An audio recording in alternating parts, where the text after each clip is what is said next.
Welcome to Occupations, the podcast, where we discuss what it's like to hold specific jobs.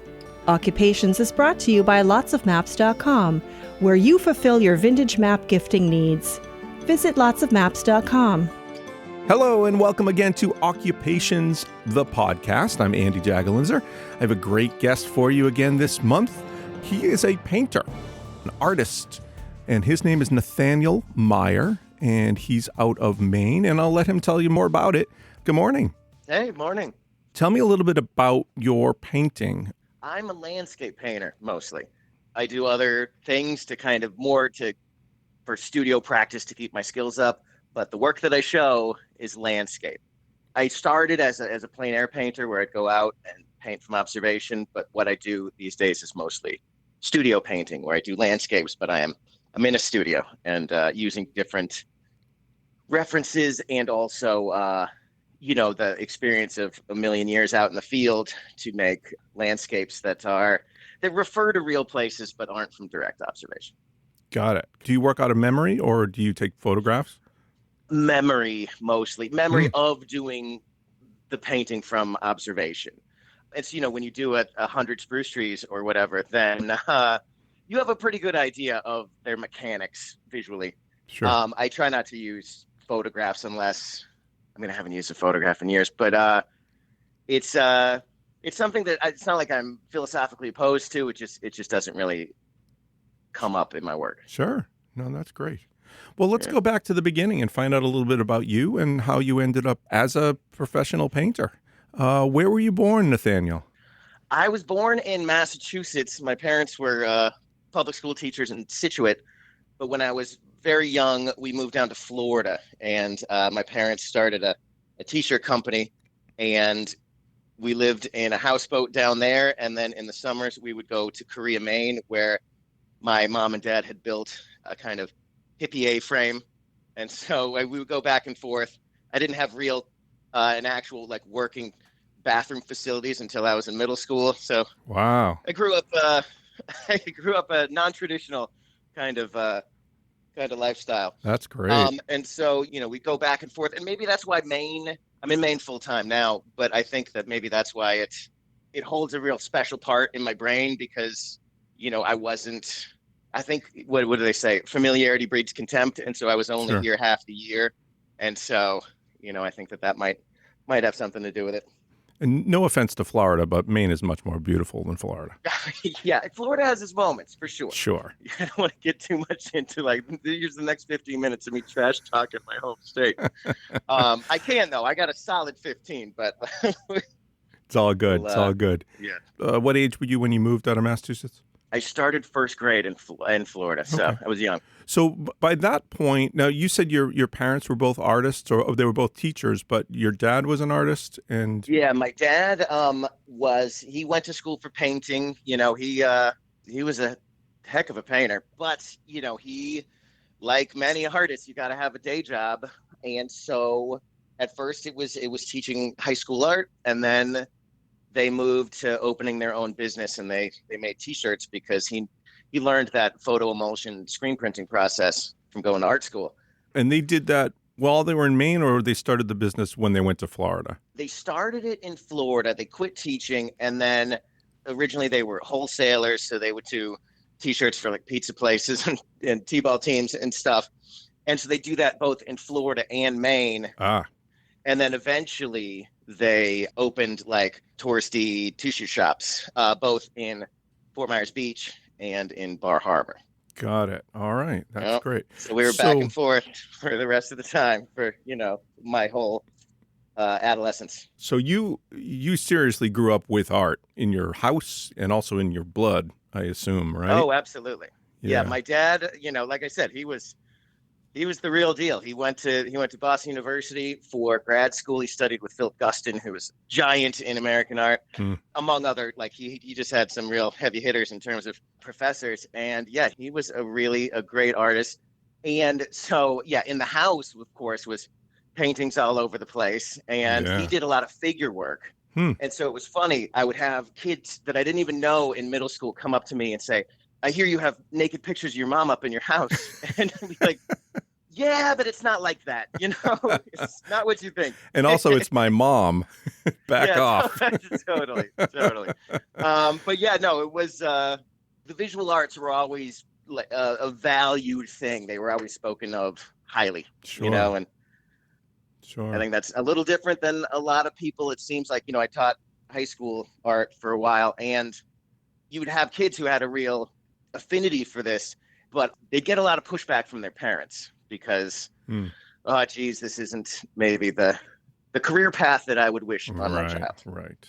Mostly because I think they don't understand what it is. And that makes sense. Was your mom an artist too? No, she was the pragmatist. Got it.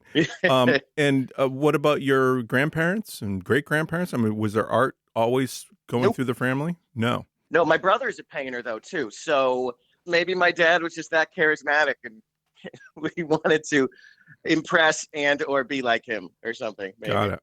So second generation, but obviously you've created your own path, which is great. But I'm sure you took away a lot. What did your dad teach you in the house about art? What do you remember being a major turning point, like when you were a kid? Yeah. What were you doing when you were a kid, actually? What kind of stuff were you doing? I think I was kind of a standard kid who just relatively directionless. I just, I read a lot. But like I tried guitar, took lessons, quit. It's not even on your radar that you should be trying to find something for which to have an affinity. It's I was just a kid. And I remember when we were in Maine and I was going to school at Gouldsboro Grammar School in Gouldsboro, Maine. And my dad like set up a still life for my brother and I. So I was probably in 7th grade. My brother was in 8th. And, he was really like, no, we're going to start art education. And after about 20 minutes of us not being on board and being, you standard sullen middle school kids, right? He was just like, get out, and then, so really his whole thing was just like, no, they got to come to me. And when we got to high school, we started taking art classes. And we had a really great high school art teacher who was really like set up such a cool atmosphere in a room. It was that perfect blend of like everyone's supportive but really competitive with each other. And so then all of a sudden my dad's skill set was very valuable because we bring our drawings to my dad and be like, how can we make these better? And, right. Of course he's like, bam, bam, this. And so we eventually came to really value his skill set. Before that time period, you weren't really doing any art at all? Not any more than any other kid does. Okay. I would draw for fun. It was before the era of even, at least for us, we didn't have cable TV. Sure. We had like one channel. So it was either read books or make your own fun. And so, I drew a bit, but like I said, it wasn't anything that I was dedicated to trying to get better necessarily. Just do it to do it. Comparing to what you are now, was there any art in you at that time? I mean, I know you were drawing, but were you any good? I mean, do you think you had some? No, you had nothing naturally. It really just kind of came. I don't think so. Okay. I kind of reject that whole idea of talent. Mm-hmm.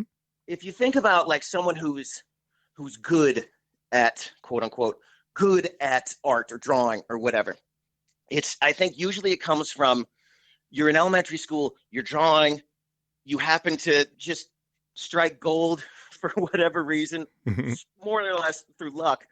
And then you have a student next to you who says, oh, wow, you're really good at drawing. And this is, of course, before middle school, so you don't even have to scan it for sarcasm. You're like, I am really good at drawing. And so then once you define yourself as the one who can draw, you put more effort into it. You do it more for fun because it's part of your personality. But, if you look at someone in elementary school who is, quote unquote, good at drawing, in terms of an adult, it's objectively terrible, right? So sure. It's like you're just better than your cohort. You're better than your peers. Right. More skilled than your peers. And so that just kind of keeps going. And as far as I'm concerned, that is what talent is just effort. There's a guy, he was a postmodern philosopher, I think. His name is Theodore Adorno, who said, talent is perhaps nothing but successfully sublimated rage. which I think is awesome because I think you do hit a period in adolescence where you're like, I got to show them what I got. Yeah. If I'm good at art, then the girls will like me, you know? And so, you got to show your skills and you got to Sure. be good at something Yep. unless you're conventionally beautiful, which at that point I was not. So I think it's a thing that happens, and all of a sudden what you can do becomes much more important than just sitting around and existing. What about your brother? Was there anything natural there? Did he have the same start as you did? I don't think anyone had a natural thing, honestly. The reason why Picasso at 14 was painting like that is because his dad was his teacher and he was relatively brutal in starting his education early and vigorously, both from a physical and mental standpoint. My brother, he drew, same, but then it was when we got to high school and we started taking art classes in this art room. And I think probably I got into it because my brother did it and it seemed like fun and he was into it. So I'm like, yeah, I'm going to try that too. And then I just fell into it. Got it. And also, like I said, that art room, she had track lights installed, like high school in Florida, they're enormous high schools. It's easy to get lost in the shuffle. And it was a rough time, but all of a sudden the art room's this oasis where it's like you're not getting beat down by fluorescent lights or by other people. And, you're just, it was a real sanctuary. And so I think that almost more than anything else probably put me on the path that led me to do it for a living. Great. Oh, that's good. So you don't feel like because you had art around you as a kid, there was really nothing that rubbed off until you really started to be taught? Is that your feeling? No, I think it's education that makes you, it both gives you the skills and it also starts to teach you taste of like what might be under the surface that is also valuable besides the way that, I don't know, the eyes glisten in the painting or whatever. Sure. Okay. You had to have some advantage being around art, though. Absolutely. I mean, you sort of had a jump on people because at least you've seen it. I mean, there's probably some absolutely. people that have never even seen art, right? For sure. And so, absolute advantage for it was, like I said, it was valued in the household. So, when we did drawings, there was immediate feedback that not only is it like, hey, that's a nice drawing. It's like, this is what's working. This is what maybe you should work on next time. You know what I mean? Like actionable things that we could do to make it better. Got it. And so, absolutely. Having my dad there, and he loomed large in my psyche. He was a great guy, and so Sure. Being good at what he was good at, being interested in what he was interested in, I'm sure. I mean, it's not something that I consciously did, but like looking back, yeah, for sure, you know? Well, and as we grow, right, we grow to appreciate our parents a little more too. Oh, absolutely. No matter what they are. I guess I can't say that 100%. Yeah, I mean, serial killers and stuff. But, Yeah. Besides that, if it's the family business, So you get a good art teacher in high school, and you start bringing some questions home to Dad. And what was his response? I bet he was thrilled. Yeah. I mean, he played everything so cool. So who knows? But I'm sure he was. And one of I think the real benefits to that is my dad was a nuts and bolts kind of guy. He could draw so well with just, he had it in him. It was muscle memory. He had it just. The school that, BU that he went to, you need to know how to draw backwards and forwards. And so, he just had it. So we would bring him stuff. And so he was super nuts and bolts. But then our high school art teacher, her name was Miss Martin, Wilma Martin, like I said, just really established that collegial atmosphere, if you will. And so it was like those two sides of the art education coin was, I think, really, really beneficial to my early development. Got it. So you started in high school, you started working. What kind of mediums were you doing at that time? Kind of your standard stuff where I would do the assignments that I was given in drawing classes so it was mostly pencil. And then, it was Florida and they were really weird about, I think because Florida has such an aged population that I remember we have to pay a lab fee. You'd have to be like, you either gotta give us money or come in with two number two pencils and this and that. Like you had to pay for your own art supplies, which was which was a little weird. But anyway, so I would do that. But then I also, once art became kind of part of my personality, I got a cool hardbound sketchbook probably for Christmas or something. And then I would work on my sketchbook, and maturity is that now I no longer want to stick a fork in my eye when I tell this story. But I used to like do drawings after school, pen and ink. I used to copy panels from Savage Sword of Conan comic book. It was like pen and ink comic book.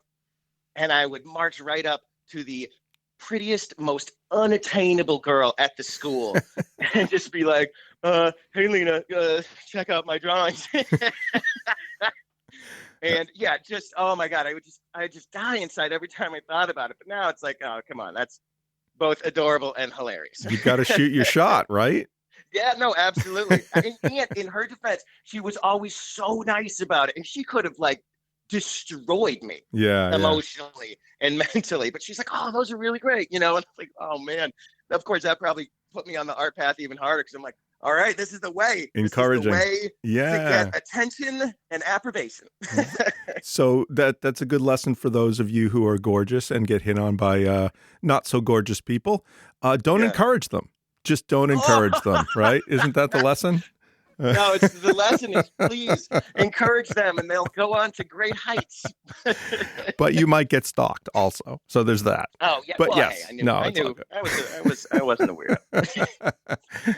Yeah, I mean, motivation comes from different places. And if it's, females, then that's great. That's whatever it takes, right? Any other big steps in high school that you took, or are we now off to college?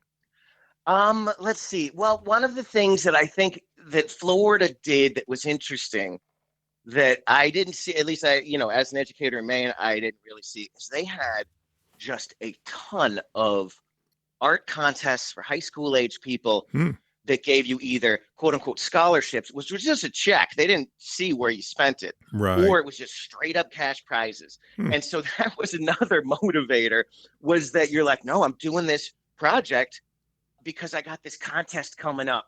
Right. And it's almost like now where I'm like, I'm grinding away in the studio because I have a show coming up. It was kind of like that, but in miniature. That was a motivator because it was real money. Yeah. I think generally like the first prize was like $500, and that was in 1991, 92. That's walking around money. That's like $3 million today, I think, right? Yeah, right. No, I totally get that. Yeah, back in the early 90s, that's a ton of money. Right. And that also, it showed a young Nathaniel that this skill is a valuable skill. Because that's the thing, too, that sometimes drives you nuts, is that people have this idea that, oh, well, it's just what you were born with. And so, they're like, oh, you're so talented. It's like, dude, this is work. Like, I worked hard for this. Yeah. And so, like, when I was a teacher at a high school, I'd have people coming up to me and be like, hey, do you want to paint the school seal on the locker room wall? Cool. It's like in other words, it's the act of painting. So you must find that to be joyous. Right. Right. No, like, and, even if they wanted students to do it, it's like, that's teaching the students exactly the wrong thing. That like, you should do this for the joy of working in a locker room, like painting in a stencil. Yeah. Right. It's crazy. Right. But it did open opportunity, I guess. I mean, it may not be the kind of stuff you wanted, but at least you got opportunities to do some things, I guess. Oh yeah, no, absolutely. I mean, there's the joke in the creative fields about working for exposure. Sure, it's like, yeah, man, yeah, I just paid for my groceries with exposure. It was amazing. Let me ask you about those contests. Who was fronting the money, and what was I hate to bring business into it, but what was their benefit from doing that? I have no idea. I only remember going there, and they had the workup, and, they had kind of an opening, and then they had announced the winners at the end. And I have no idea. And they didn't take ownership of the art, I assume? Nope. Yeah, nope. Okay. All right. Just curious where that comes from. I'm sure they're in a drawer somewhere, those drawings that I did in high school, because, my parents would never have thrown them away. So right. One of these days I'll run across it, and it'll be a real trip down memory lane, I'm sure. Maybe you can resubmit it for another Yeah. contest. Yeah, I could just do some work based on. Be like, I'm pretty sure I could do it better now. Oh, that's great. Regardless of where that came from, money-wise, that's just a great encouragement if it is strictly for art sense. I mean, what a great encouragement to Yeah. try to motivate kids. It doesn't matter how you get that motivation. If it's money, then it's money, Hope to see a lot of that if possible. It's an edifying activity. You feel good when you nail something, when everyone sees it, and I think it just kind of reinforces that it's a real thing. Mm-hmm. It's not just this hobby that you do because you're kooky. It's a real discipline. Right. And it's worth something, whether that's money or whatever. That's a good lesson for a young person. Let's talk about Maine. So at that time, you said you were summering in Maine. So what were you taking away from Maine that eventually became your subject? Versus, I mean, you could have stayed in Florida. You could have gone somewhere else. What was it that really captured your imagination about Maine? Because we weren't there all the time. I mean, summering is a little bit of a freighted term in that, my parents were working. You know what I mean? Sure. We were taking the summers off. But you were summering. Oh, yes, I was. And so, I think that like some of the formative times in my life that I think about and that pop up in my work specifically, we used to have like the world's junkiest aluminum boat. It was one of those that had the steering wheel, but you just put a outboard on the back and steered from the rear. And there was, sharp screws that are rusty. Like, oh, you can't put your arm here because you're getting tetanus. Yikes! Yeah. And we would put in Winter Harbor and go out to the islands in Frenchman's Bay, and someone had to sit on the bow and say rock, because like, you didn't really know the area necessarily, and it's the tides are like 12-foot tides, so Sure. It's unpredictable in terms of where the rocks are. And so as a kid, the boat's leaking, sometimes it starts, sometimes it doesn't, the tides are enormous. It really felt dangerous, Yeah. and the water is freezing. And so we would go out to these islands in the bay and explore, and we'd find old lobster pots, lobster buoys, like bird skulls, just really like it was, you'd get on the island and it was like this whole very self-contained world to explore. This is a tidy metaphor for painting right there. You're establishing these worlds. I think that was like a real formative thing. And also, I think just because I wasn't there all the time, I think I appreciated it a little bit more. And also, it's objectively beautiful. It's it's a young coastline, so it hasn't been ground into beaches necessarily. It's big, slabby granite going into the freezing Gulf of Maine. Big waves crashing on rocks, pine forests that look cool, but they're very hard to navigate when you're in them. Mm-hmm. It just seemed a little bit more kind of a heroic landscape than South Florida, which, Everglades, there's some beautiful stuff down there. Oh, I sure. bet. Yeah. A little flat there, though. Oh, yeah, so flat. And so, yeah, it's just kind of apples and oranges. But like what really resonated with me was the main landscape. And also, yeah, in terms of like the flatness, and there's just more motifs, I think. At least for a young Nathaniel who got a French easel when he was like 18 and used to go out landscape painting, I found that my paintings were much more successful when I was in Maine than when I was in Florida. Sure. I get that. I guess you can only do so many beautiful beach sunrises and sunsets, and that's kind of Florida, totally, right? Totally. Yeah. No, that's and also, great. yeah, you're doing what, some seagrass, and all of a sudden you're real close to those factory motel art paintings. You gotta stay away from that until you know how to thread that needle. Good point. All right, so you finished high school, and you decided what? I actually didn't decide anything at that point. I got into Colby College in Maine because I wanted to be in the Northeast because, well, I loved it up here. It was Colby and Boston University. And when I went to BU and toured around, you're in like the art building the SFA, was School of Fine Arts. They call it College of Fine Arts now. But, you just go in, there's work on the walls. There's just enormous clawfoot tubs full of clay on the sides. It smelled amazing. It looked like everyone was just doing really, really cool stuff. And as soon as the elevator doors opened up and I walked in, I'm like, yes, I want this. Wow. All right. And so then I got into art school, and then it was off to the races. Your path was definitely going to be art.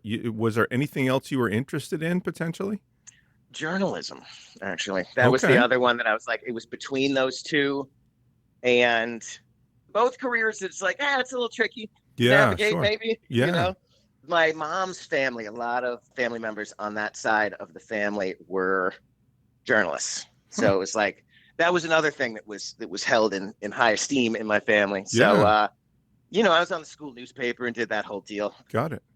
What would have swayed you to go after journalism? Was it getting into the art schools that really kind of made you pursue art, or do you think you kind of knew ahead of that?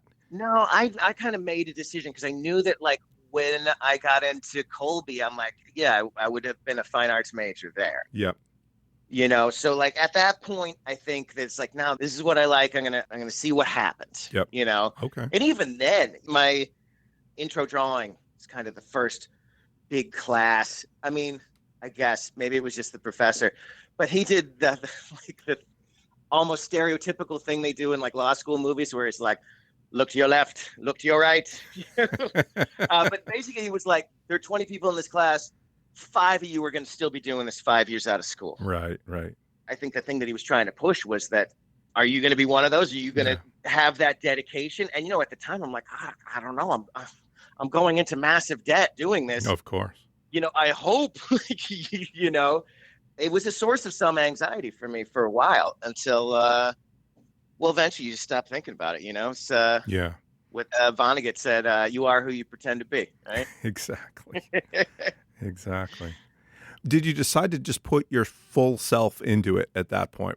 This was it? This was, you aren't going to be one of those 15 people that aren't doing this in 5 years. Nope. You have already made up your mind you're going to be doing this in 5 years. Yeah. I mean, I think that also it's just that milieu really suited me because, once again, it's super competitive. Mm-hmm. You wanted your work talked about when everything was on the crit wall at the end of the class. Yep. When we'd have the class critique, like, oh man, yours didn't get talked about, or even worse, if it got, all the mistakes pointed out, nothing good pointed out. Mm-hmm. And they were vigorous critiques. It wasn't just like, let's all tell everyone they're great. It was, and I mean, that's what you're paying for. You can get your grandma to tell you you're great. You need someone who knows to tell you what's working and what's not, and hopefully not have too much.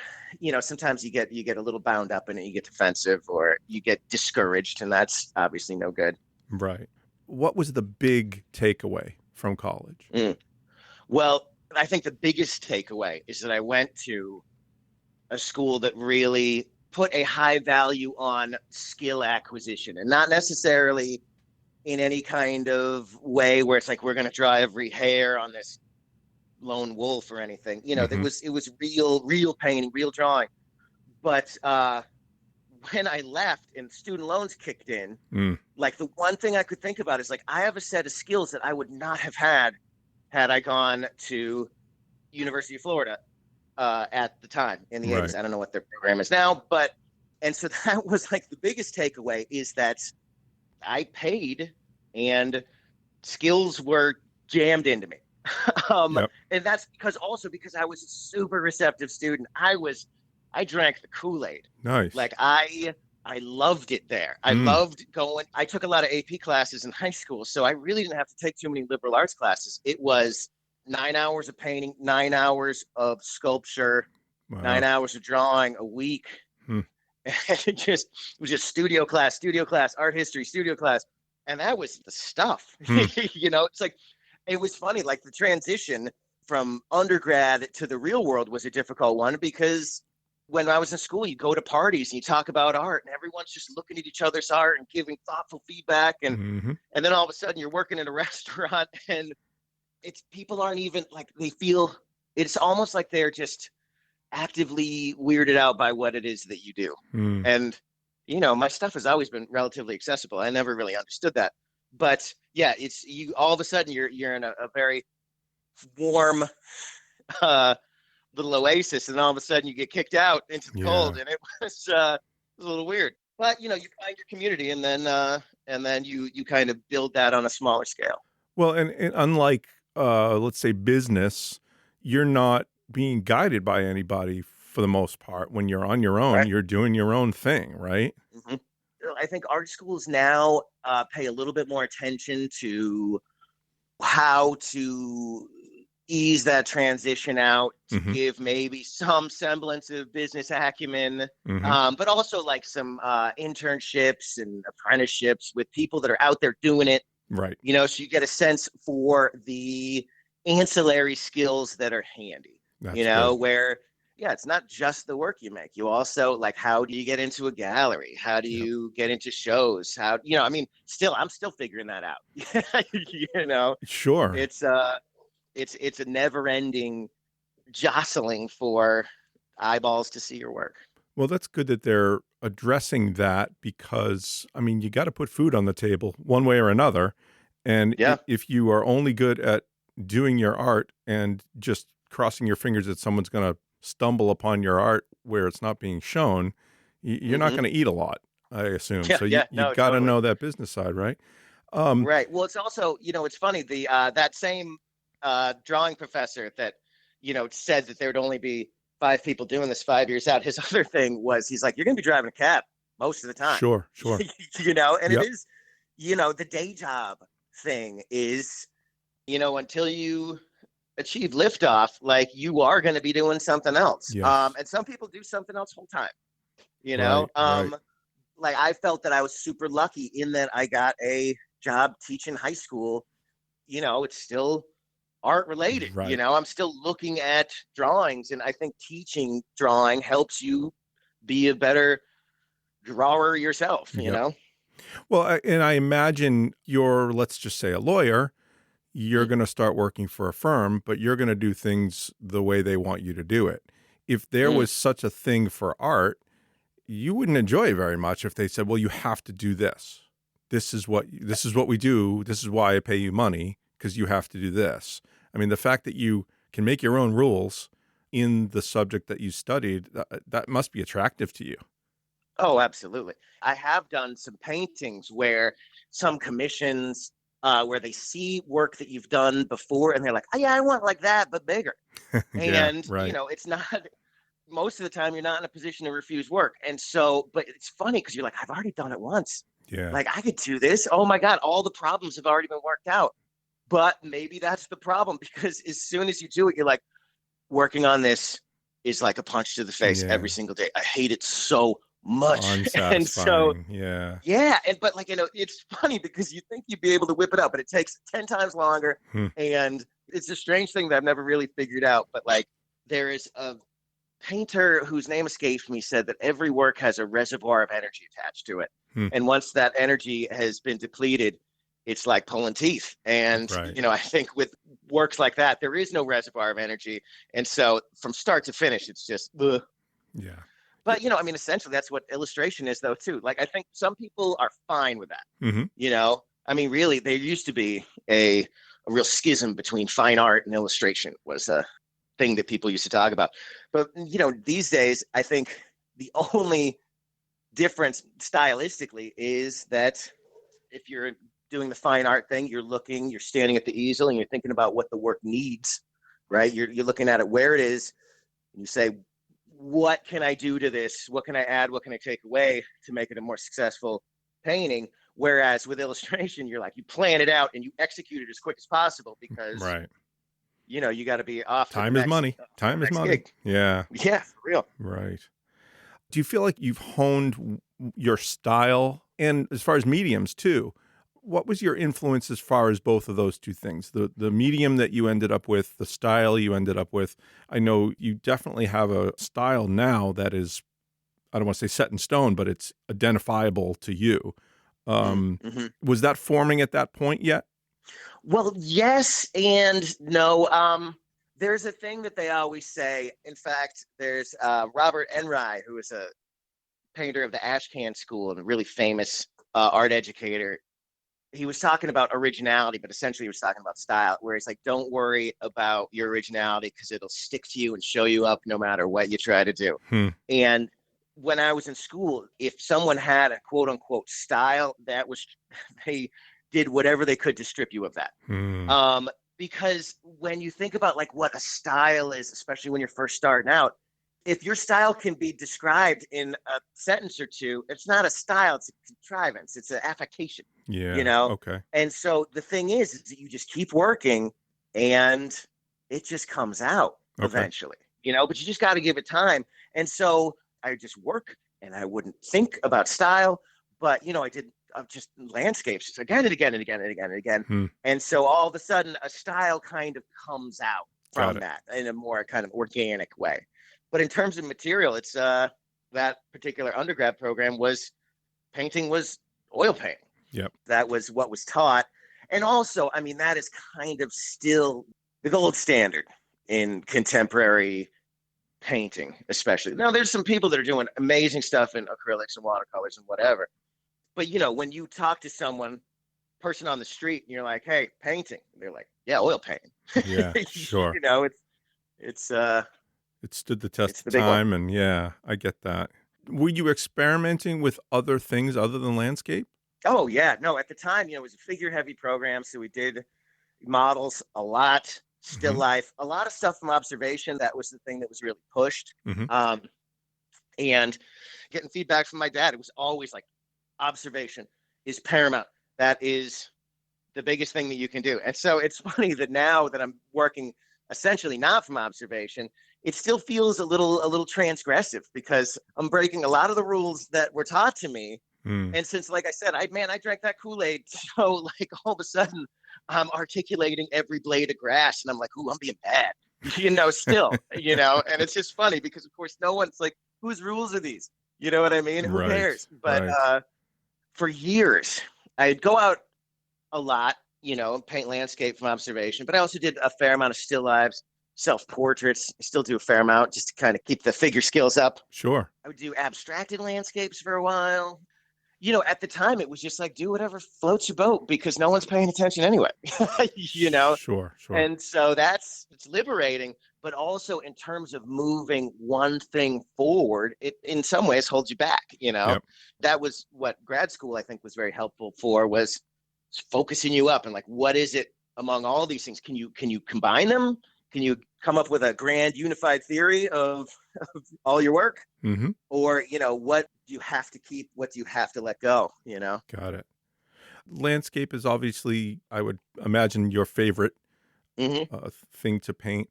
Oh, yeah. What percentage of it is you just love landscaping and you just have to keep doing landscaping versus, oh, I really don't like doing figures or, you know, that kind of thing. I don't like you know doing noses. There you go.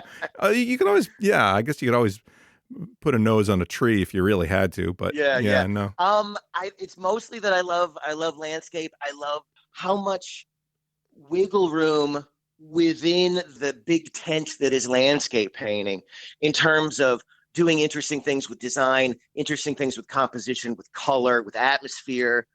It really kind of floats all my various boats that I really love. That being said, when I nail a self-portrait, and I do one every like year or two, just to prove I still can, but when you nail the plasticity of the human face, you know, of like it goes in and out, and like, man, that feels amazing.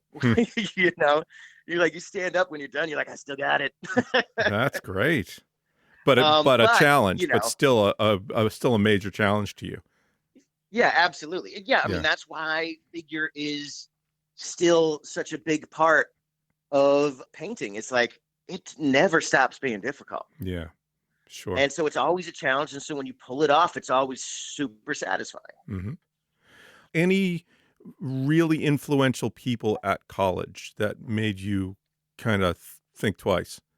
Oh, yeah, no, absolutely. Like the faculty at Boston University in the mid-90s was amazing. There was a professor who actually just retired, I believe, last year. His name was Richard Raislis, who just an incredible landscape painter. He's a plein air guy. He does it from observation, but he also goes to, like buildings in Boston. And he's a pretty well-known guy, so he can just talk to the manager and be like, "Oh, you're not using this floor for a year? I'm going to set up an enormous canvas and paint the city downtown on this huge canvas, with a million perspective points and stuff." Like, he's a nut. But he also, just a deep knowledge of the mechanics, the chemistry, how to keep things archival. He was a real resource. Dude's a wizard. And I mean, I think that's like the good professors. It's like the books you read when someone goes to like wizard school. It's like that, they just have this esoteric knowledge. And it's like, I want to be one of those people. And Margaret McCann, she was a great painting professor. Peter Haas was the guy in Drawing One who was really influential. There was a guy named Lloyd Lilly. He died recently. He was a sculptor. He did that bronze statue of the coach of the Celtics in Faneuil Hall. Red Auerbach. Sitting on a bench. That's his work. Okay. Yeah, I came very close to majoring in sculpture because I loved that guy. And, I was pretty good at it. And so, like, I'm glad I went down the painting road. Yeah. For a number of reasons, some of which are utilitarian, some are just what you can do with your materials. I think is, painting has more magic available. But man, I came close. I love that man. He is just so charismatic, and he was just like, he took me aside after class one time and he was like, "I think you have what it takes to be a great sculptor." And of course, at the time, I'm like, "Oh yeah, tell me more." Wow. Do you ever sculpt anymore? No, well, some ceramic stuff. Okay. Like, that's the thing with sculpture. It's like the classic old school slabby clay. You have to cast that. Right. And so either you are big enough. Hey, maybe if I get like enormously successful, I can, I'll have a whole show where the paintings are on the wall. And then, of course, the unused space in the middle will be an enormous bronze that someone else casts. Got it. And I'll be all good. Got it. So yeah, the thing about ceramics that is just amazing is, if you do it right and it won't explode, then you sculpt it and then bam, it comes out. You don't have to do anything else, Right. But in terms of stuff that I show, no, I do it. That's the thing that I kind of do more for fun for myself. I don't show the work. Mm-hmm. I mean, also because I don't know if anyone would be interested in showing my ceramics. I'd like to think I'm pretty good, but it's just something that when I'm doing it, I'm like, "Oh my God, I love this." I just, there's no illusion. What it is what it is. Yeah. Yep. You want to convincingly create, once again, a nose. It's like, man, jam those nostrils in, like, work it out, and there is something real satisfying about that. All right. So you're done with college. Are you heading to Maine at this point? I stayed in Boston for about a year. I was working at a restaurant, Mm-hmm. and I started to get really uptight because I was working at like kind of a corporate restaurant in Boston, and I would do the thing that everybody does. It's like you're working until relatively late, and then everyone goes out to the bar after, and then you have a couple drinks with your coworkers, and then you come home, you sleep till like 11 or noon, and then you just go back to work, and I'm not getting any painting done. Oh, boy. And I'm like, what did I do this for? Yeah. If I'm just going to be caught up in this. So, I made pretty decent money for the time. And so I bought a van, a Chevy conversion van, used, obviously. And I went cross country with my friend's easel and a bunch of panels to do landscape paintings. Wow. and if your listeners are like, "Oh, that's a great idea," Nathaniel Meyer recommends you bring somebody with you. Because doing it by yourself, you're seeing the craziest things. And instead of being like, tap, tap to the person next to you, like, "You seen this stuff?" You're just like giggling to yourself, seeing like mesas and things. Do you know what I mean? And so even if they don't even chip in any money for gas, it's like, bring somebody. All right. Or at least a dog. Okay. But so, I went around and I thought I had enough money, but I ended up putting a bunch of gas on a credit card because I didn't have enough money. And so I get back to Boston, and my girlfriend at the time breaks up with me. And so all of a sudden I'm like, okay, well, what do I do now? And so my parents had since moved full time to Maine. And so I'm like, all right, moving back home. All right. So just for like, a couple months. And I'm like, okay, well, I got these credit card bills coming in. I am going to go down to Florida and work the season down there because I know how to wait tables, painted some landscapes. And I met a girl, and I didn't pay off any of my credit card. And then we moved to Portland. Oh, man. Okay. With a brief stopover in Bar Harbor because we stayed with my parents that summer. And this is actually germane to my painting journey. So hold on. That we worked at another corporate restaurant, and then we walked out one day, or more specifically, she walked out and I said, oh, okay, I'll come too. And she got another job waiting tables. But since we were staying with my parents and paying no rent, I was like, I am just going to paint for the rest of the summer. And so I would take her to work most days. And then I would paint on the shore path in Bar Harbor and just do a small painting every single time. If it was raining, do a painting, like set up under somebody's eaves or something. Right. That was like a big formative moment of just like kind of more treating it like a job, and just being like, no, you show up and get the work done, and good things happen, and especially when you have these limits that you put on yourself in terms of subject, where instead of like, oh, I could go anywhere, it's like, no, I could go in this half-mile stretch. I got to pick something here. It just makes you a little bit more cognizant of the specialnesses in specific areas. And so I would just set up, and then when I had a ton of these little landscapes, this was my dad's idea, actually. He's like, hey, why don't you do those like art in the park things, like with the white tents and stuff. Even at the time, I thought I was so too good for that. I was like, look at me slumming with these like hobbyists and old ladies with their watercolors, And of course, it's like one of the things I used to tell my students is like, you're never too good for anywhere. Yeah. Like if you can get eyeballs on your work, you do it. Right. And the best thing people are going to say is, what are you doing here? You're way too good for this place. Right. And, I sold paintings for nothing. I remember I did one painting of the shore path that just came together. Everything just fell into place with very little struggle. And it was a beautiful little painting. And I had a table router. Well, my dad had a table router, and I made a nice little frame for it. And I was like, oh man, this is the best painting I've ever done of like my best landscape. And I'm like, I should keep it. I'm like, I'll just charge too much so that like, if I sell it, it'll be awesome. It's like half my student loans for the month. Right. And so I charge $175. And of course it sold. And so I don't have any of those paintings left. Every once in a while, people will get on to my website and be like, hey, I have one of your paintings, what's it worth? Like, well, more than you paid for it. And, but I'm also like, hey, could you send me a picture of the painting? I'd love to see it. And one of these days I'm hoping that one shows up because I never even took a picture of it. Oh, yeah. But hey, that's, I had the wolves were at the door. I had to pay some bills. Got to do what you got to do.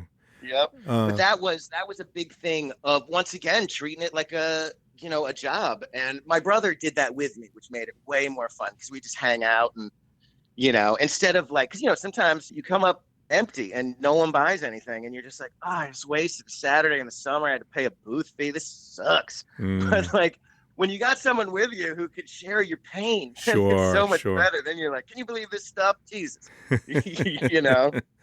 Yep. Philistines. In college, you were getting critique. You were getting other people's thoughts. Were you able to get that at that point from your father or your brother or your girlfriend? Oh, yeah. Yeah, so you were reaching out to all of them. Yeah, totally. My brother and I, we shared a studio for most of, like all of our 20s, all of our 30s, we shared studios. So we'd head up to my parents' place for Christmas or Thanksgiving or whatever. And we'd always bring the latest painting we were working on. So, our parents could check it out. And you could always see my dad's wheels turning when he's looking at it. And he'd always come up with the most hilarious, but absolutely perfect and accurate burn on your paintings. And so I think sometimes some of my artist friends are a little taken aback sometimes at the boisterous way that I engage with fine arts. It's because that's what we always did. Like when my brother and I used to go out landscape painting, before we even put a mark down, we'd be like, you better hang up those brushes, son, because this is going to be the best painting that ever got painted. And just trash talking the whole time. Oh, wow. And it's just, to me, it's just like, yeah, I don't care about sports, Like, yeah, sure. This is the thing. And so, like, that aspect of it is really fun. And obviously, my brother's biggest fan. He's a hell of a painter. But it's also, just in terms of that, like, back and forth, like, that's fun. And, I think some people, too, in terms of the way they engage with art, it's like, if you like everything, then you really don't like anything. You know what I mean? Right. It's like, come on. Yep. You're allowed to have favorites. Even if someone's famous, you're allowed to kind of not like their work. It's not for everybody. It shouldn't appeal to everybody all the time. That's art. I mean, it's, you know. Let's talk about your brother a second. Are there similarities in some of the stuff that you do? Well, he does a fair amount of landscapes, but he's been doing more still lives recently. Mm-hmm. It's funny. He's always been a lot more expressionistic than I am, at least in terms of brushwork, Mm-hmm.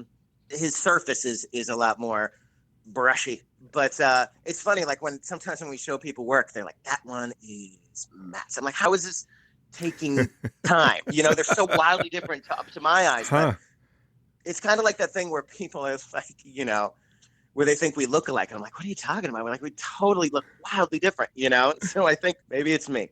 But yeah, he's hell of a painter. And we also have collaborated on stuff too, where we both worked on the same canvas, which is a lot of fun. Oh, that must be great. Have you done that with your father? Yes, we did ones where both my brother and my dad and me would paint on one. And I mean, they're fun. They don't work out generally. Yeah, sure. They're gonna. Also, one of the things that we used to do is my dad would get these little 5x5 canvases, and we'd just like around the dinner table, and he would set up just a real simple still life. We would all do them, Mm-hmm. and they were square canvases. So then he'd just stick them all together and then put a frame around all three of them. Mm-hmm. So it's like 3 different views and 3 different styles of the same thing. It's pretty cool. That's awesome. Love that. Yeah. Lotsofmaps.com. Vintage, local, national, and world maps for an affordable price. 99% of our maps are $25 or less. Great as gifts. Frame them or put them under glass for your home, vacation home, or as a memory of a special place. Lotsofmaps.com. So the white tents that you were doing on the commons and things like that wasn't long-lived, I assume? No, that only lasted, just a couple years. Okay. It was really good at first, and then 9/11 happened. You remember, people were scared, man. Yeah. And all of a sudden, the only thing that was selling from those shows was like, a porch with Adirondack chairs and an American flag floating in the background. Sure. And so, like, those shows were fun when you were making money. Yep. And those shows became less fun when you're just sitting there burning up your Saturdays. And this was, my brother and I were both public school art teachers at the time. Mm-hmm. We had like pretty fresh into that job. Got it. And so, we were loving those summers off, but also like when you're like, man, how much is a summer Saturday worth? Right. Quite a bit, and it's like, if you're making money, awesome. But if you're just sitting there fielding questions from people for nothing, it's a little bit more difficult to justify. Sure. And so we stopped doing that. This was 2000, maybe 2001, but I'm pretty sure it was 2000. We rented a storefront in Portland back when 2 people who had zero money could afford those rents. And we started a studio gallery where the front of the place was a gallery, the back of the place was our studio. Nice. And eventually we got kicked out of our apartment through no fault of our own. And we ended up living back there too. Okay. We did that for a couple of years. And eventually the landlord who owned the building traded rent for art lessons. So we were living rent-free for quite some time. That was nice. I would say if I had one piece of advice to someone who wants to, follow that art path, is do what you can to keep your expenses down so that you can spend more time painting and less time doing whatever, day job you need to pay the bills. Because as soon as you can actually pay the bills yourself, then your time opens up considerably, and then you can just focus entirely on the work, that is a gift. Takes a while to get there, but it's amazing. I think that would kind of fall true for anybody doing anything. Yeah. Keep your expenses low and sit back and sit on the couch or whatever's your thing. No, right? But that doesn't affect me, so I don't know. I think that's wrong. Fair enough. Oh, man. But I think it's also because art is, or, painting or whatever kind of visual art, oftentimes that is, especially in the beginning, it's not your vocation. So you need to be able to carve out time after your job that pays your bills Right. in order to do your real job Right. that, doesn't pay anything at first, Yep. But on the plus side, art doesn't go bad. So if you're making good work, just don't store in a leaky basement. Right. Probably find a home for it. Let's touch on the teaching. How did you get to be an art teacher? Did you need to be certified? And then also, was this an exciting part? I mean, were you excited to teach? Yes. Short answer. I loved it. And then I got burnt out. But when I first started, like I said, my dad was a high school art teacher. He taught, I think, for 7 years. My mom was a history and English teacher, and she taught for a bit longer. And so my brother and I are both in Boston right before I left, and he was applying for art teacher jobs. And he went to Bowdoin College, and so he had a bachelor's, BA, and he was a fine arts major. Mm-hmm. But this was back when you're just looking at the classifieds in the paper. And Right. But Maine at the time had a thing, and they probably still do, and it's called conditional certification. Because neither of us had taken any education classes. Right. If you have enough credit hours in the subject that you're teaching, then you can get hired, and you just have to take 2 education classes a semester or a year. I can't remember. It was a while ago. Mm-hmm. And until you get all your education classes. So he did that. Like when I left for the road trip, he went up to teach in St. Agatha, which is tippity top of Maine, deep into Acadian potato country. Super, like I visited him there. It was amazing. And so I knew it was possible because he did it. The thing is anyone certified, they're probably going to get the job ahead of you. And so I applied to a million places. Probably I went on like 20 interviews one summer. Wow. But eventually I got a job teaching at a middle school. Okay. And that was difficult on a number of levels. The commute was brutal. Middle school kids, brutal. Also, it's the first year teaching, right? So you're figuring out a lot of stuff. Yeah, sure. But eventually, like that next year, I got a job at Lewiston High School in Lewiston, Maine. And I did that for 18 years. Wow. Yeah. Wow, and that's so the great. first 10 were amazing. Huh. Like engaged students. And they're like, once again, you try to establish an atmosphere in this art room that is competitive, but also nurturing, I guess you'd say. Mm-hmm. It's so you're trying to do the whole thing. And I'm a nuts and bolts kind of guy. So, I'm obviously teaching just raw skill as much as possible. And for a while, it was super great. The ceramics teacher next door was a really great friend of mine. So it was fun. But eventually you burn out a little bit. Yeah. And I had gone to grad school. I went to a low residency program, so I didn't have to quit my job. I didn't have to move because I couldn't. I still had my student loans and stuff. Right. I did that. And then I'm like, man, I'd really like to teach at the college level. And, like I said, it's like, to me, those people seemed like wizards. Like, I want to be one of them, Yeah. And I did for a bit. Nailing down a full-time position these days with colleges rely so much on adjuncts. And so, like, I was all over the country for a couple of years. I was down in Georgia. I was in Pennsylvania for a bit. Like, you kind of have to be itinerant. You go anywhere, wherever the job is. I think it helped my work because I was super homesick. And so I was still doing Maine landscapes in whatever studio I had at these university jobs. Yeah. But it is, it's a slow slide into that, right? I quit adjuncting when I had like 4 years of financial records that proved that, okay, last 4 years I could have done it. Yeah. So I Okay. like those odds. You Yep. know what I mean? But like, there's no family money, so it's like Yeah. there's no net. And so if you're going to do it, you got to do what you can to make it successful, which is why, I'm in the studio 7 days a week, Right. which I am lucky to be able to do that. Sure. That's not like boo hoo. That's, yay. I'm the luckiest guy in the world. I wouldn't want to go back to necessarily like a job that I didn't really want to do as much as painting full time and say, I wish I would have tried harder. I Yeah, wish I sure. wouldn't have taken so many days off, Did you stay in the storefront for a long period of time, or at what point did you have to give that up? We were there for about 2 years. Mm-hmm. We would have been there longer, but we got the mother of all cockroach Oh, infestations. boy. And we were living there. Eek. Okay, so we had like natural brick walls and we were in, a city block, Mhm. right? So, we shared walls with every other business that was there, including Right. in the basement.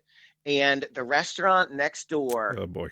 sprayed for roaches. And what you're supposed to do is spray the whole deal. Mm. But they didn't. When we rented this place, they're like, do you want us to put up some white walls? And we're like, no, brick wall on this side, white wall on this side. And the brick wall just had some pipes coming out of it, coming out of a pretty rough hole. But, towards the bottom, towards the floor, towards the back, didn't matter. But anyway, one day I'm like, hey, there's like a roach over here next to this pipe. And then the next day it was like, hey, there's 2 roaches. And it's like all of a sudden it's like, it was insane. And so Oh. I was sleeping on a couch at the time. One of the things as an artist, Yeah. you sleep a little rough sometimes. But I also had long hair. So anytime I was sleeping and one of my hairs went across my face, I'd wake up and Oh, thinking no. there was a roach on my face. And so we were like, we got to get out of here. Yeah. So we carefully boxed up all our stuff. Yeah. Like pick up something, inspect it from 360 degrees. Okay, roach free, put it in the thing. Because we're like, we cannot bring this infestation with us. Right. It was exactly, not even like, it was exactly the movie Aliens on a smaller scale. Where we were bringing in the kitchen table, and it was like a farmhouse table with gaps, Yeah. between boards. And all of a sudden, we're about to bring it into the new apartment, and we look in, and there's just roaches like hanging out in the cracks, Oh, just boy. like the aliens when they come down from the ceiling. And we're like, oh no. And so, anyway, we ended up through some miracle, we did not bring the infestation with us. Wow. But after that, we kept our studio and our living space separate and tried not to have any kind of tunnels between businesses that maybe vermin can get through. And maybe very little food. Yeah, totally. And so there's the building in Portland. It's called the State Theater Building, and they have a bunch of, at the time, artist studios for pretty affordable rates. And so for years and years and years, we just had a space in the State Theater Building, and it was great. I love that place. Kind of stopped at the pandemic because they were charging rent and not letting us into the building. Ooh, that's not which good. was difficult. Yeah. So you changed to open art studios at that point was a way for you to sell? Yeah. So we, first in the studio gallery, like we would show other people, but we would always have our own work up. Yep. And then when we were in the State Theater Building, we sometimes had like obvious spots to just hang work. They did like a First Friday art walk thing. And so people would come by and, we'd have framed work for sale for like nothing. Yeah. And this is why I think the gallery model works so much better, because someone has to really trust in their own taste to be able to drop a significant amount of money on a piece of artwork. Whereas a gallery provides the imprimatur of respectability. They're like, no, they're in the gallery. Like, Right. I'm not being had. Right. You know what I They've mean? been vetted. Yeah. I think that is a fear of some people. Sure. I mean, we had good work for like $100, and I'm like, you would spend that for dinner tonight, Yeah. and have a fun memory, but nothing else to show for it. And this will outlast your grandkids. Like, come on. Yep. And so I think that switching to the gallery thing is helpful purely for that, that you can concentrate on making the work. Someone else deals with the nuts and bolts of selling it. Yep. So you had the gallery studio for 2 years. So were Mhm. you selling pieces out of there? And did you Oh get yeah. to understand that side of the business a little bit better, just to see it from that perspective? Yeah, I mean that's why, some people are like they think, "Oh man, the gallery, they take 50%." It's a pretty standard Mhm. thing for galleries. Mm. Some I've heard take more, some take less. I've heard that there are some, and I don't know if this is still the case. I remember hearing this from a professor when I was an undergrad, that there's one of like the big blue chip galleries will take 100% of your first show That's it? Only because 100%? yeah, I know, because your reputation is assured. Now you're going to Yeah. be in museums. You know what I mean? And they're like, Right. "Meh." And Not uh, 99%? They won't let yeah, you I know, they right? won't let you take Now, anything? granted, I never saw that for sure, but Yeah. usually they were pretty on the ball, so I tend to believe them. Yeah. They do that work, and so I think that running the gallery, our first opening, we sold a lot of work, and I'm like, man, I would just do this full time. Yeah. But then and then the next 3 months we didn't sell anything, and so then Right. you're like, oh, okay. So that's the thing that makes it tricky is it's kind of feast or famine. Right. Right. And Right. so galleries have the client list. They have been cultivating relationships with people who care about painting, and that is now that's something you should do as an artist as well. But they've been doing it longer, so they have a longer list. Right. Right. And now you must have some respect for what they have to go through. Oh my Uh, God, yeah. yeah. So that's It's a good. hard business. I mean, there's the ones that are able to last longer than 5 years. You're like, wow. Hmm. If it's not like just a vanity space for someone with an insane amount of money and a love for art. That's an art in itself, right? Yeah, To yeah, some it's an degree. art of which I want no part Yeah. of. So at what point did you see that that was the path that you needed to take? You needed to get your stuff into a gallery. Well, it was something that I'd always thought of, and when I remember my brother and I talking about this when we were in the studio gallery. This is in 2001 probably. Hmm. I was a kid, but I'm like, okay, this painting that I'm working on right now is the best painting I've ever done. Hmm. Once this one's done, I'm gonna start hassling New York galleries, and then I'll start hassling Boston galleries, and then finally Portland galleries. It's like this is the absolute wrong way to do it. It's like you got to cultivate a local thing, be successful at that, and then you'll be poached by a larger fish.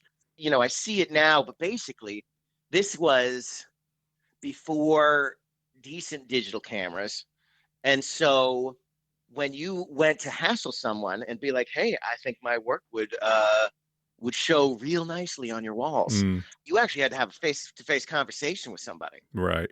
It is anxiety inducing to be like, Yeah. all right, I'm going to have an uncomfortable conversation with someone who did not want to have that conversation. Yeah. And so you find excuses to put that off, Yeah. you know? Sure. That's why they say, like, the way that you do that first is just go to every, like the gallery that you think that your work would show well on Hmm.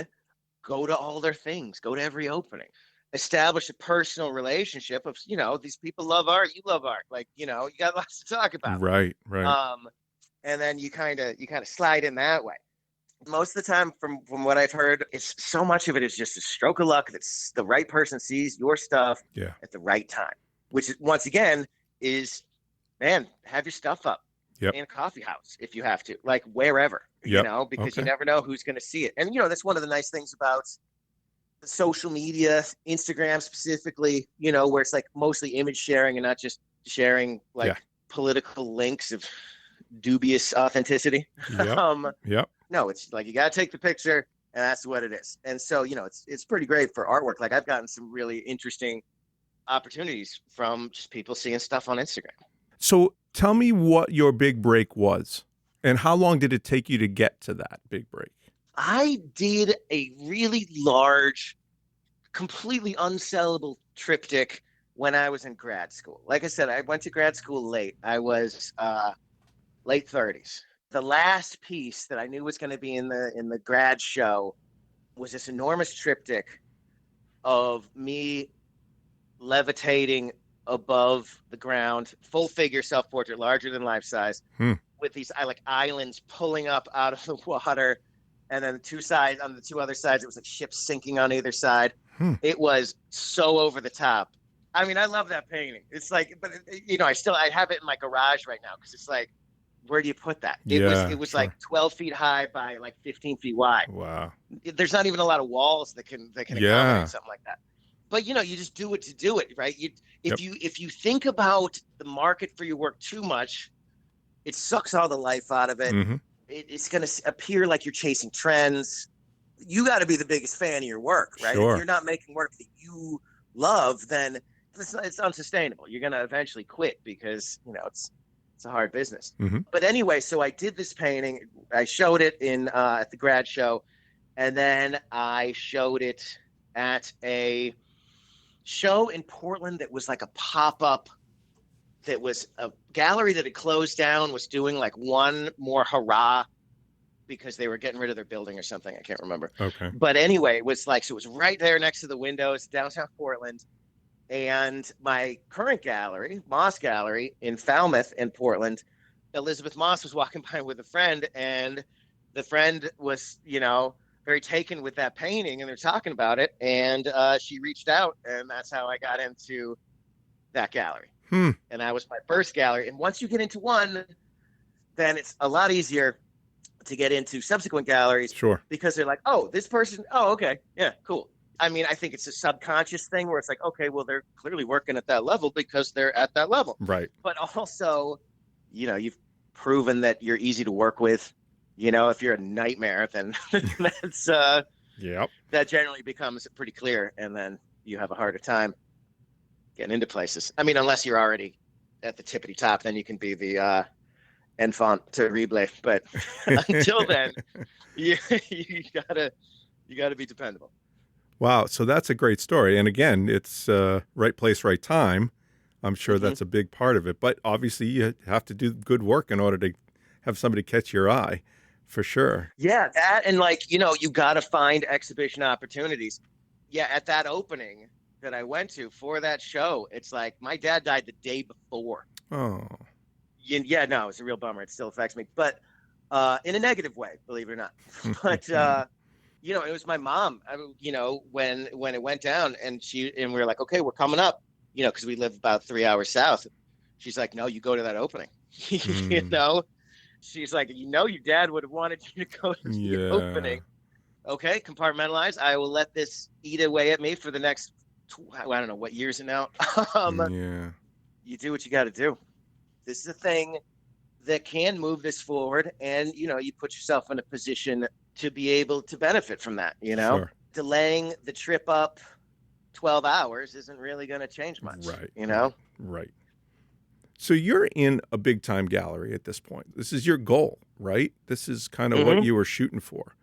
And you're seeing your work with some pretty hefty price tags on it. How does that feel? It's, it's a weird thing, right? Because it's like, I can't afford my own work. Right. Right. But at the same time, especially the speed at which I work, I'm slow. I used to be quick. It's a thing where I'm like, man, even if I sold everything from the show, that took me 12 months. I'm like, I think I might have still been making more money as a teacher, So, at this point, it's not like, I'm going to be buying a Maserati anytime soon. Right. But like, I wake up and I paint, and then I go do some other stuff. Right. I actually keep to the Hemingway schedule where I'd wake up, and I wake up at like 6, maybe 6:30. I'm in the studio by 7, and I'm done by like 2 or 3. Okay. And then I'm out into the world to revive the lost art of conversation and lying about myself. But I'm like very, very lucky to be doing that.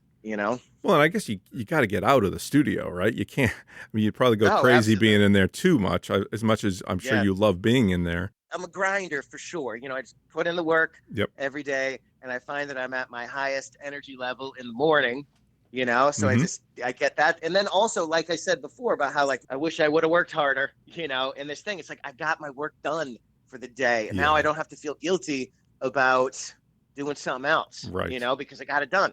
Right. Let me ask you about the price again. Who sets that price? Is that the gallery? Do they come to you and say, well, what do you want out of it? And we're just going to double it.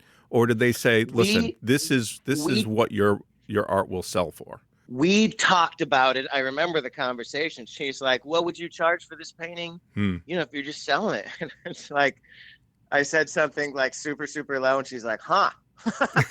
And she's like, well, this is what I would charge. And I'm like, oh, okay, cool. That's great. The thing is, for pricing your work, is that you can never go down. Yeah, sure. Because if someone spent $2,000 on a painting of yours, and then they see a painting that's like the same size for $1,200, they're going to be like, did I get taken? Did I get took? Sure. And that's a bad look. And so the thing is, you do not want to go too high too quick, because you can never come down. So maybe you might be on a hot streak. People are paying attention to your work. People are talking about you.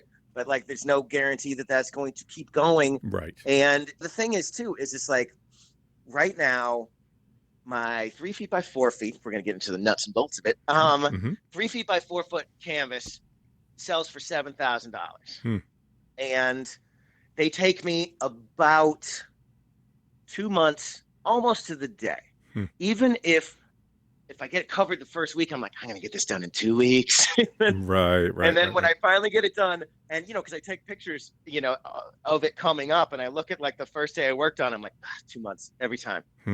And so, if that's 2 months, there's only 6 of those in a year, in terms of like how much you can make in a year. Yep. You know what I mean? And so, when I try to be faster, I try to, maybe if I plan it out in the drawing section of this, it'll go quicker. It's like, no matter what I do, that's just how long it takes to build it up and to make it, there's a thing, I just keep working it, and eventually it just crystallizes, and it's just like, it's like ping. And then I know it's done, and I'm psyched about it. And like, I can't let anything out before then, because, well, that's going to, diminish your brand, if you let some stinkers out, or stuff that's like, could have been good if I put in another week on it. You know what I mean?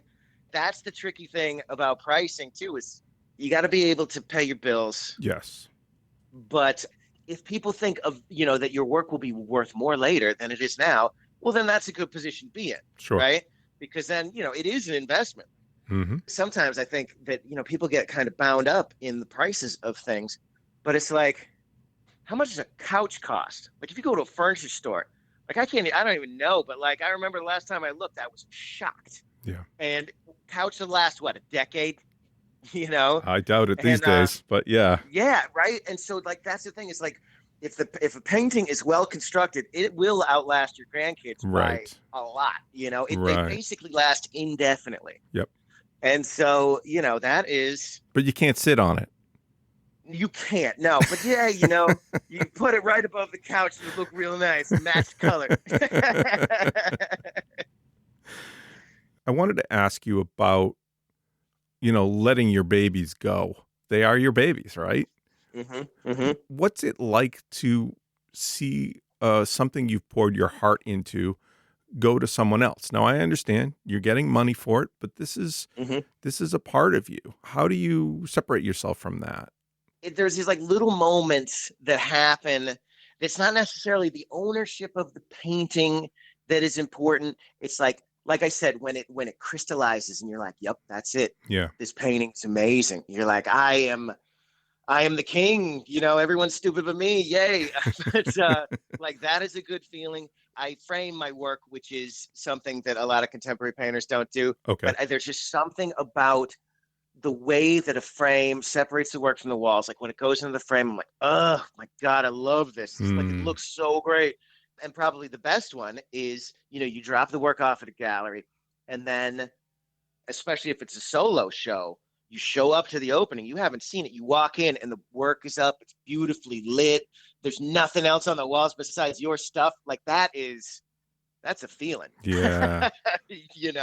And so when they sell, it's like, oh, thank God. Because, the last show I did, and this was at Moss Gallery in Portland, it's like, that was 10 months. And I worked on nothing else. And like, the last 2 months were 12-hour days to get everything lined up. And it's like, you just have so much riding on it that, like, if and when stuff sells, you're like, oh, whew. Right. because I don't have the financial resources to absorb such a defeat too many times. Sure. You know what I mean? I guess, but I mean, your response was, "Oh, this painting is perfect. I love it. It's great. This is exactly what I was looking for." How do you not want to keep that?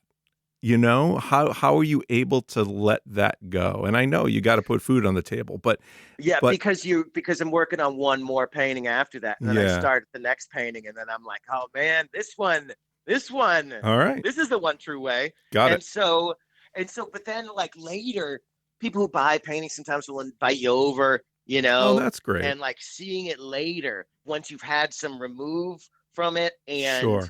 you still see it on your website or whatever, like through pictures, but it's not the same thing. Yeah. And so then when you see it, it's like running into an old friend, and that is Yeah. a really cool moment, You you should know. sell it with visitation rights.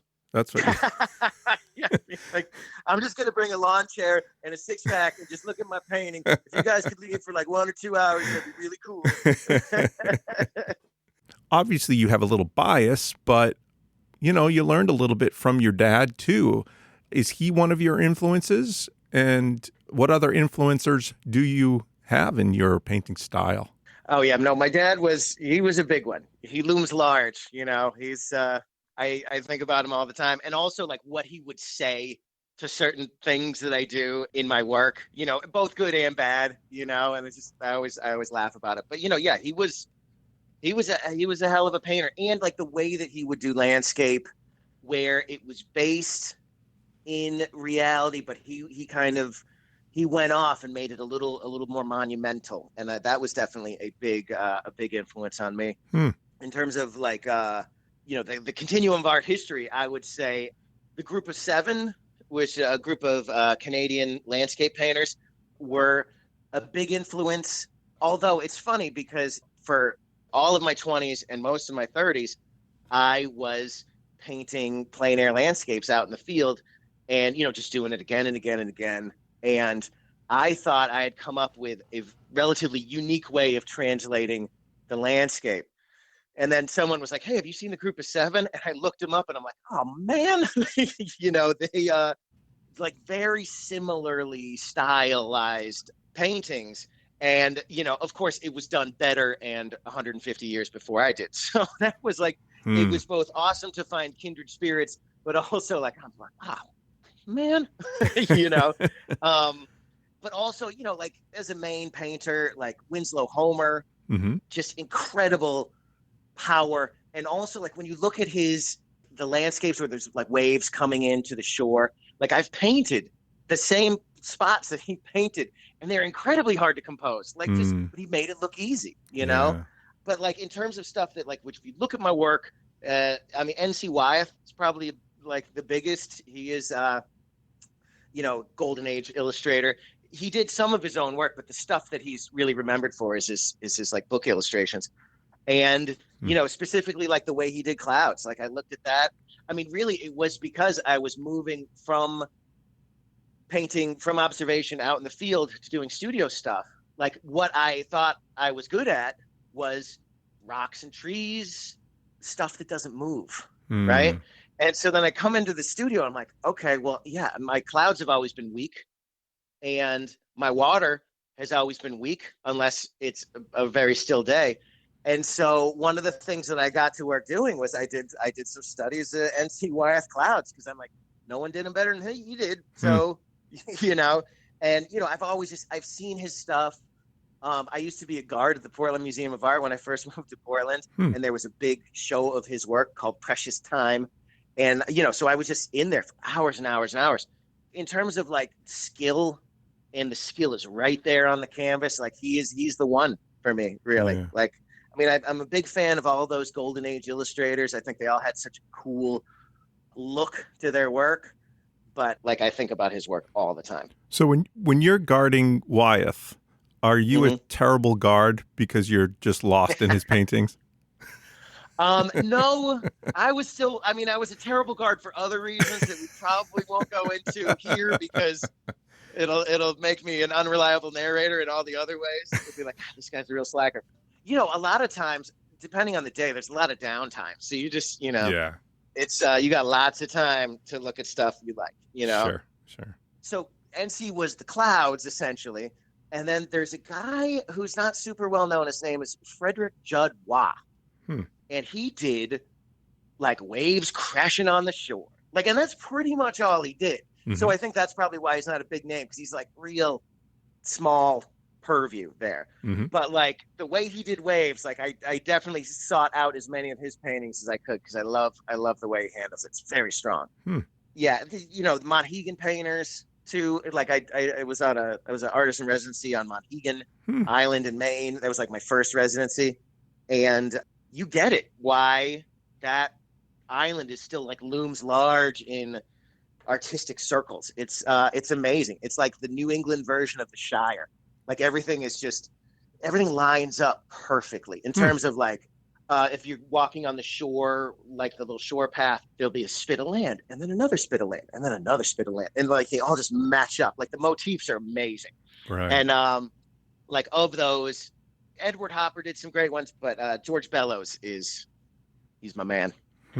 He made it look so easy. He was the guy. He'd like his paintings, like he is so loose, and it's both a schmear and it's the water. You know, like that's the magic of painting, is that like it's goop on the surface, but it's also an image. You know, he pushed it a little further towards goop than image, but like, yeah, he's just magic. You know, as a non-artist, I'm going to ask you this question based on not really knowing the answer. What do you, as an artist, want to hear from your friends who are not artists, or other people who are not artists? Do you want to hear the truth?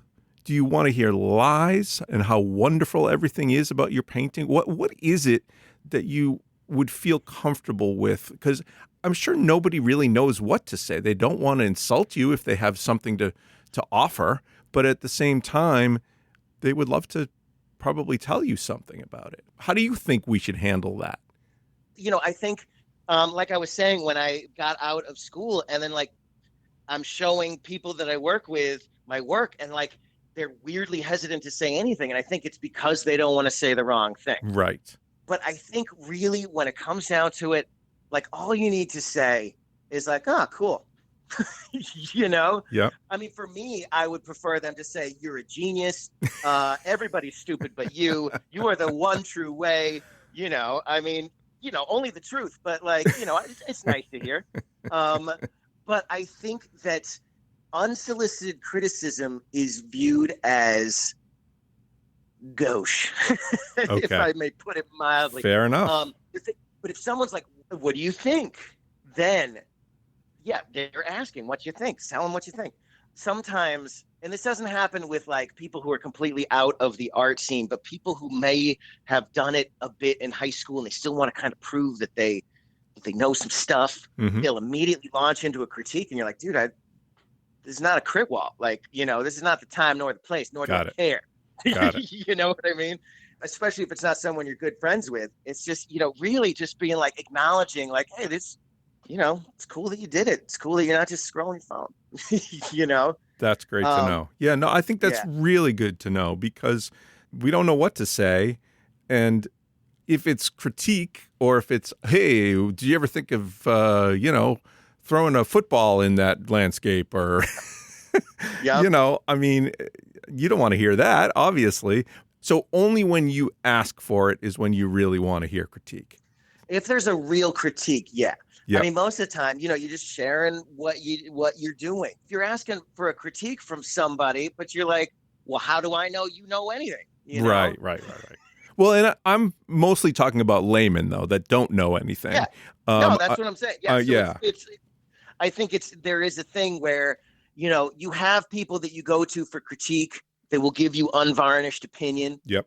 But if it's just like in a social setting, or like, you know, if you have a painting up of that you did in your house, you know, I mean, really, especially if it's up, then that you're already implying that you like it enough to hang it. Right. You know what I mean? Now is not the time to point out something that's wrong with it. You know what I mean?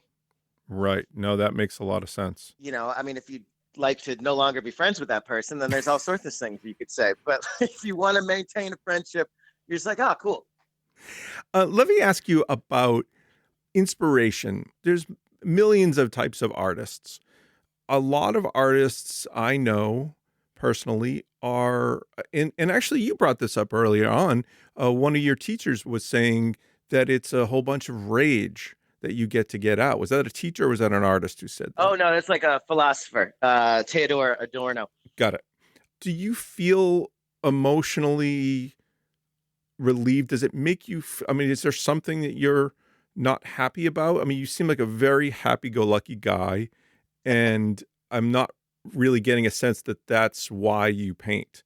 Is there some emotional thing that gets you going to sort of get it out, or is this just your happy place and you just enjoy it, period?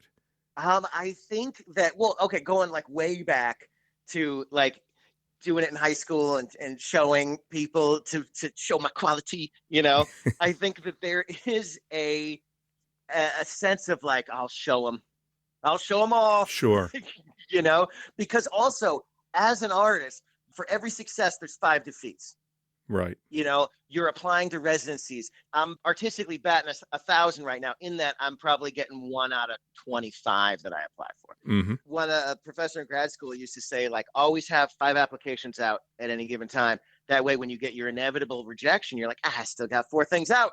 Yeah, and sure. you're not paralyzed by gloom and doom.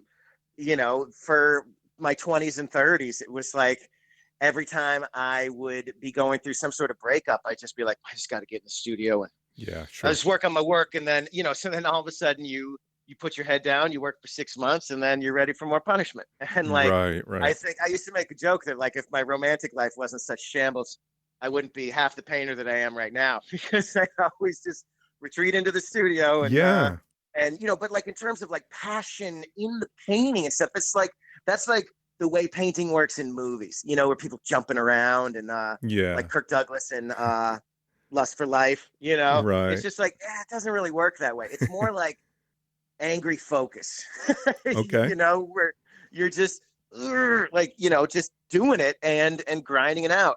And I mean, I don't know, maybe angry. It's, your brow is furrowed. Mm-hmm. Let's just say, but it's not like I'm like going through a list of enemies or anything. Yeah. Like, this painting of trees and rocks will show them.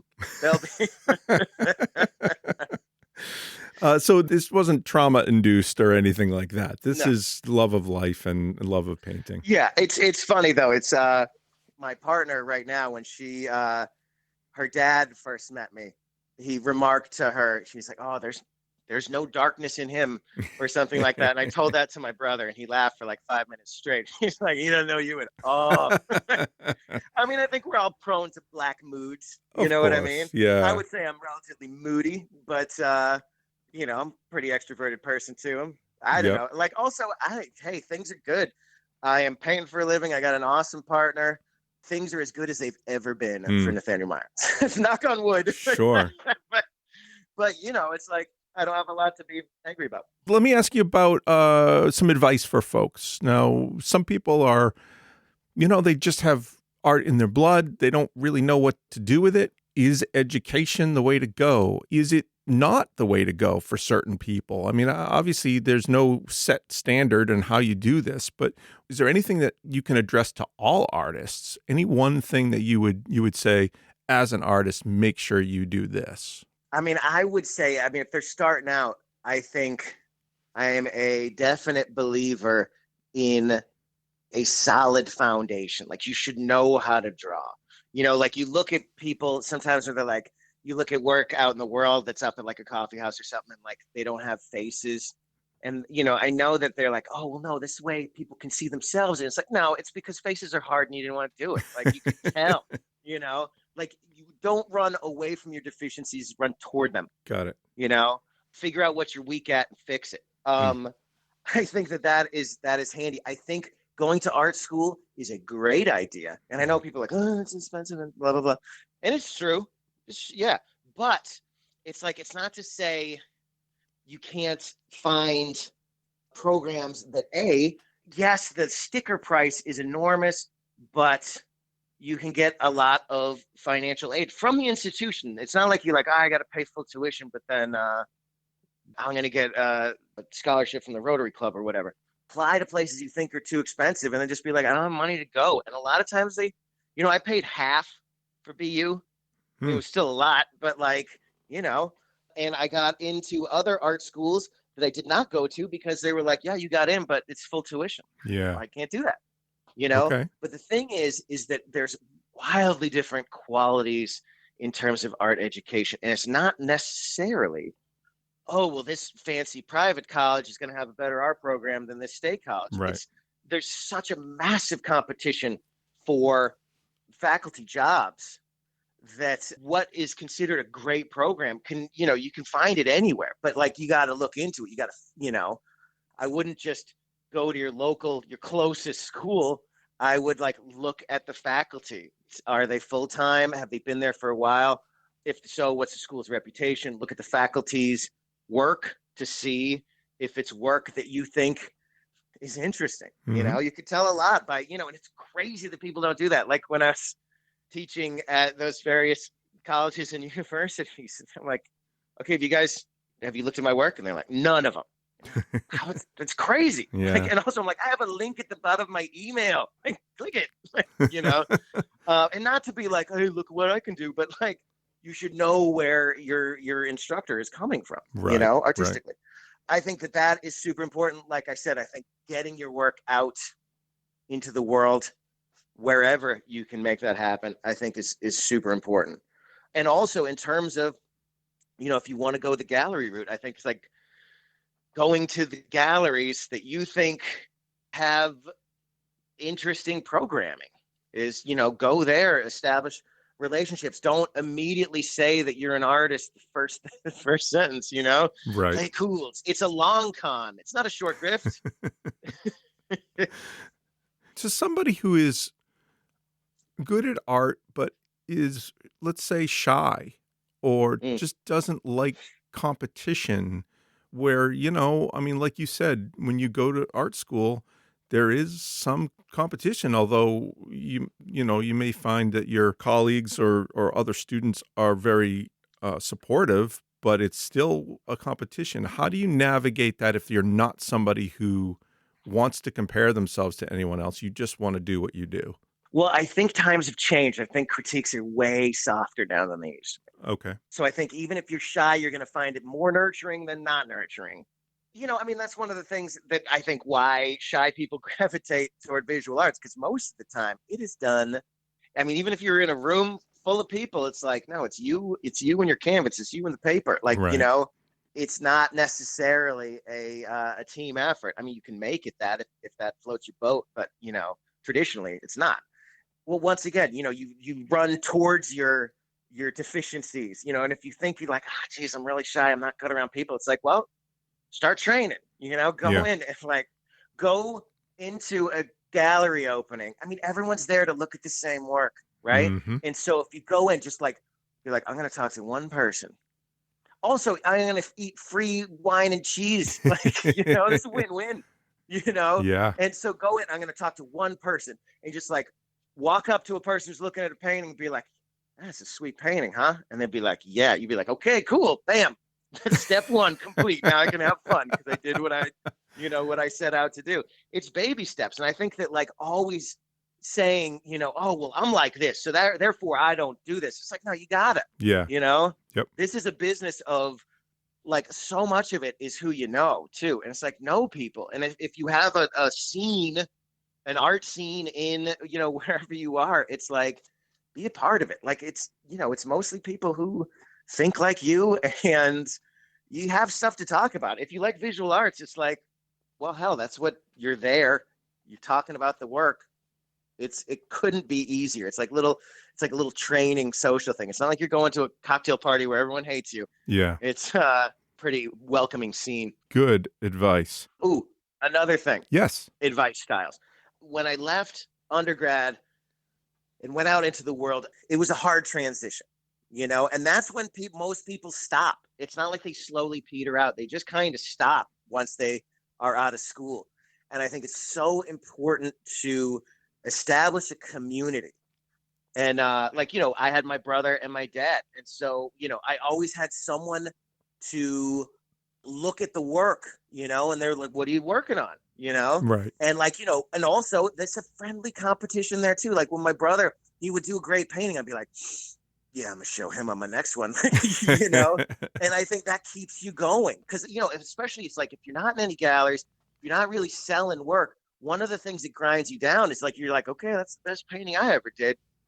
Well, put it in the pile with the other ones, Yeah, sure. And so like if you have people who maybe you went to school with, maybe, you just met them at openings and stuff, and you're like, oh, here's another artist who's roughly my age, and like establish connections that way. And, it keeps you working because you're like, oh, geez, I don't want to, they're doing work and I'm just sitting here watching cartoons. Like I should get to work. Right. That's a real handy thing. One of the things that kept us doing those first Friday art walks back in the day, even though we weren't really selling anything, was because the same people come and they're like, hey, what have you been working on this month? And I like, it kind of keeps you slightly accountable, even to just randos who are drinking up all your wine, Right, and right. it's helpful in that it's about establishing a regular studio practice. Chuck Close said, inspiration is for amateurs. The rest of us just show up and get to work. And, that is, if you do it every day or as close to as possible, it's like unanticipated things will happen. You're just like, in terms of like what's happening on the canvas, that's where the good stuff happens. Good advice. Nathaniel Meyer, artist, painter, thank you so much for joining us on Occupations. Really appreciate everything and walking through your life. Thank you. Well, hey, thanks so much for having me. It's a lot of fun. Great. Join us again very soon for another episode of Occupations, the podcast. Occupations has been brought to you by lotsofmaps.com. Please follow Occupations the Podcast on Facebook, Twitter, and Instagram to find information about our next episode or to see what past episodes are available.